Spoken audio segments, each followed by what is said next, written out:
This next section is on hand rigs. Back to the demo character here and the way I've rigged the hand. You can see once again I've modeled up the palm of the hand with an edit mesh. I'll just turn that off for now so you can see how the bone structure is. This is a basic bone structure for a hand. One main hand bone, a thumb, where the first joint is placed correctly down near the wrist. Your index finger, and I place the joint up at the first knuckle. You could actually attach it in and let it bend up and down a little bit as well, but I don't find that as necessary. Same thing with the next two fingers. And the baby finger, I actually add a joint all the way down near the wrist again, and this is because you can cup the palm of your hand by pulling and flexing the palm of your hand because of all the bones that are in your hand. So this helps me be able to do that as well. Now you could just grab and rotate these bones in animation, but that becomes very, very time consuming and difficult to go in and try and select and pick all these bones one at a time. So your average hand rig, and a very solid one, is to just wire or reactor control all of your joint rotations back to a series of sliders or spinners or something. Again, I ran into the problem of this is very time consuming for animating because you have to sit there and slide one at a time, one after the other, to try and get your pose that you want. And you find often that the poses you're going after are poses that you've used over and over and over again from one shot to another.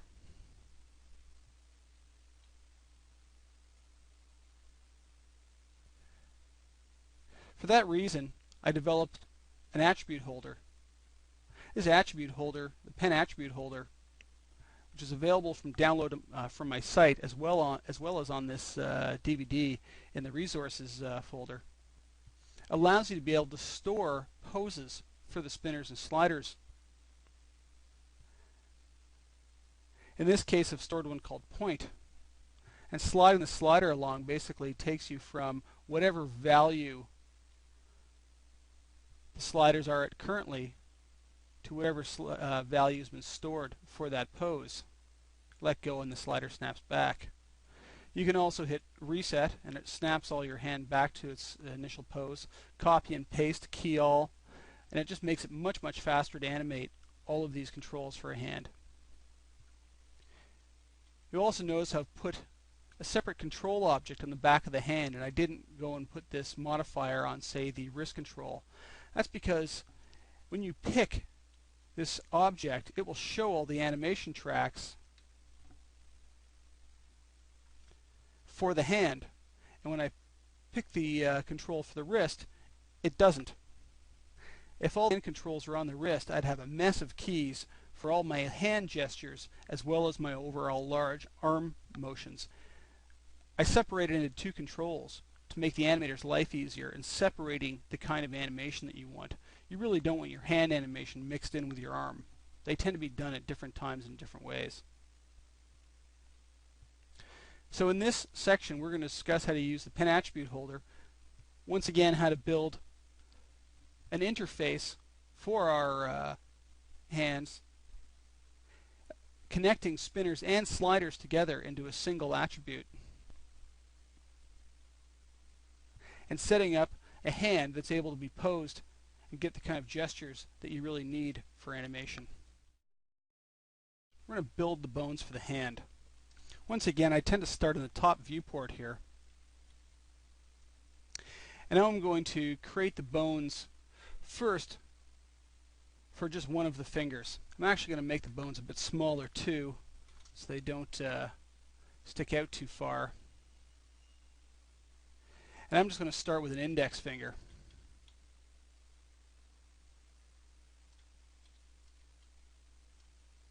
Getting the joint placement, like in any part of the body, is something you should pay attention to, making sure that it is actually in the right spot to do what you need.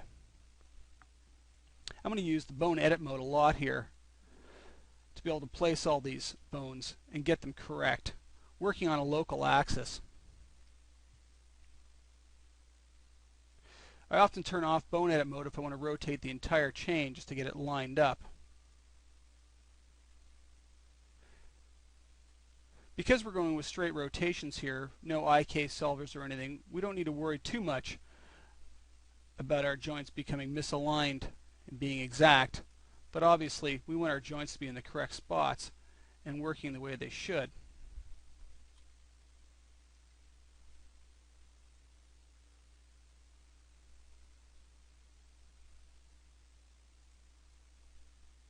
That looks about correct. You shouldn't try and copy things with bone edit mode on as well. What you'll find is you'll get really weird things happening to the bones when you do it. Make sure your bone edit mode is off. What I'm going to do is, now that I've got one chain, I can easily copy it over and place it for the next finger.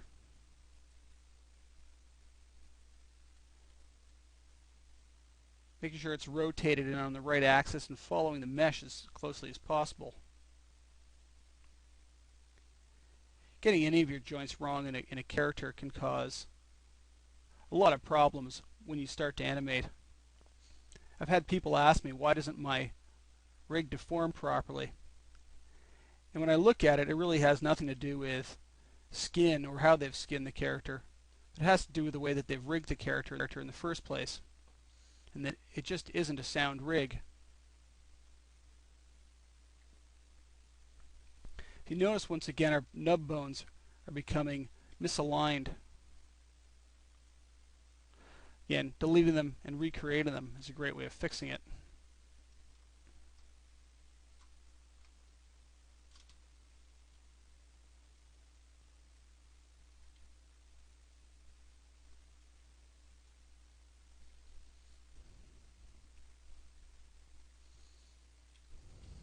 So these first three fingers are very similar in the way they're done. Just making sure the joints are in the correct spot and that they're orientated correctly. You really can't go that much wrong with them.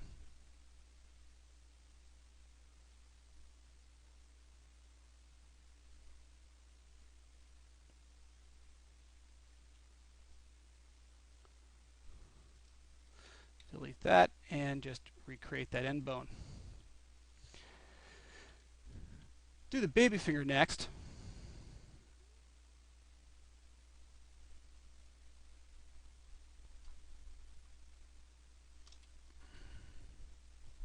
And in this case, we're going to need a joint that actually goes much further back in the hand. So what I'm going to do is I'm going to drag this joint back first to where it needs to be.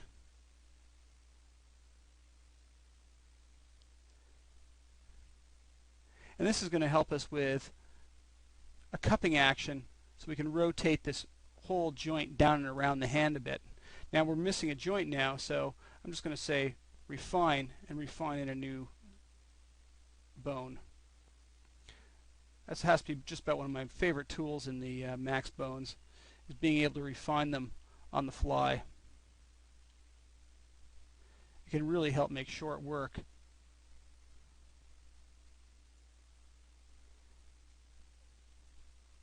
Of getting your bones set up correctly.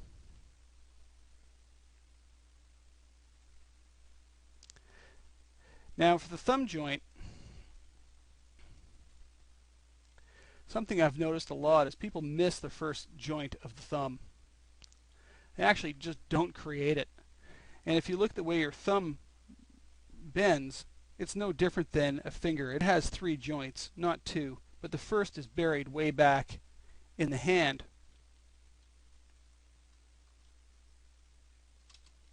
Without that, you can't actually grab anything.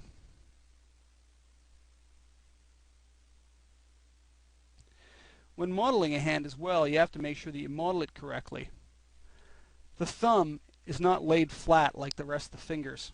If you put your hand flat on a table and look at the direction that your thumb nail points compared to your fingernails, you'll notice it's almost at a 90-degree angle to them, pointing off on an angle.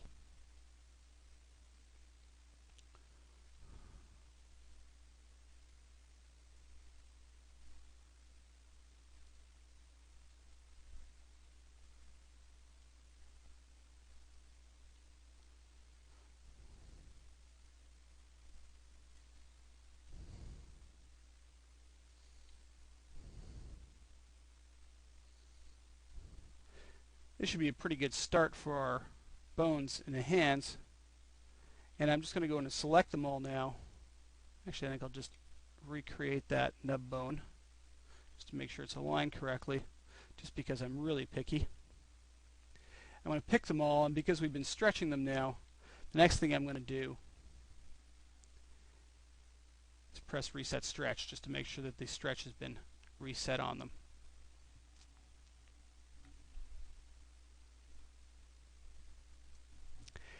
Linking them is the next thing we need to do. They all just need to be linked up to the hand bone.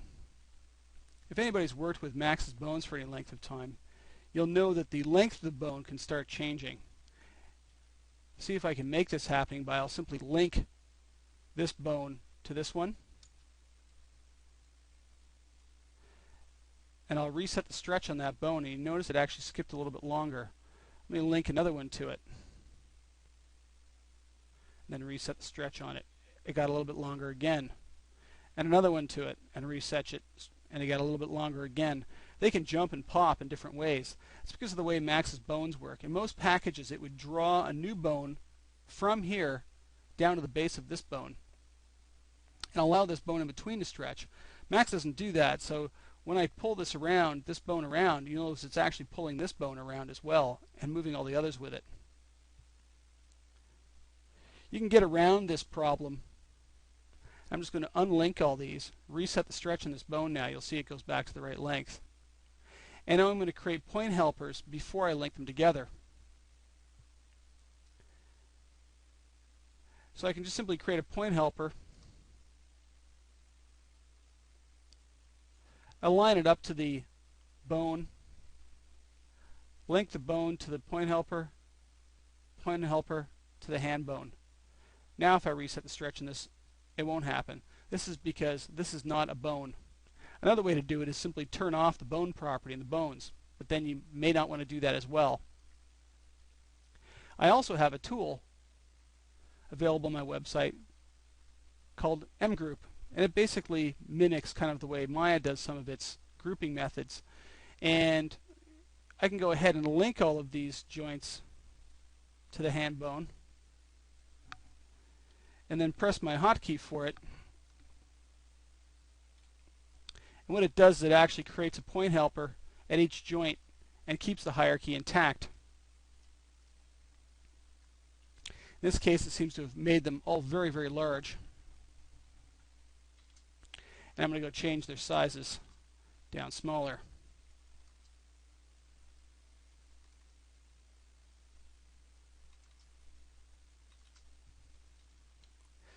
Now that we have these point helpers in between the hierarchy, because mgroup, what it does is it actually keeps the hierarchy intact, it just sticks the node in between. If I move this one now, it's not affecting the hand bone, it's not pulling it around. And if I reset the stretch in it, it doesn't affect it either. I use this method a lot in my rigs. This, however, isn't very good if you're in a game situation where you need to keep the number of nodes in a rig down to a minimum. You really can't be adding more and more. In a TV series or in a feature film, adding more nodes isn't necessarily a big problem. It just increases complexity a bit.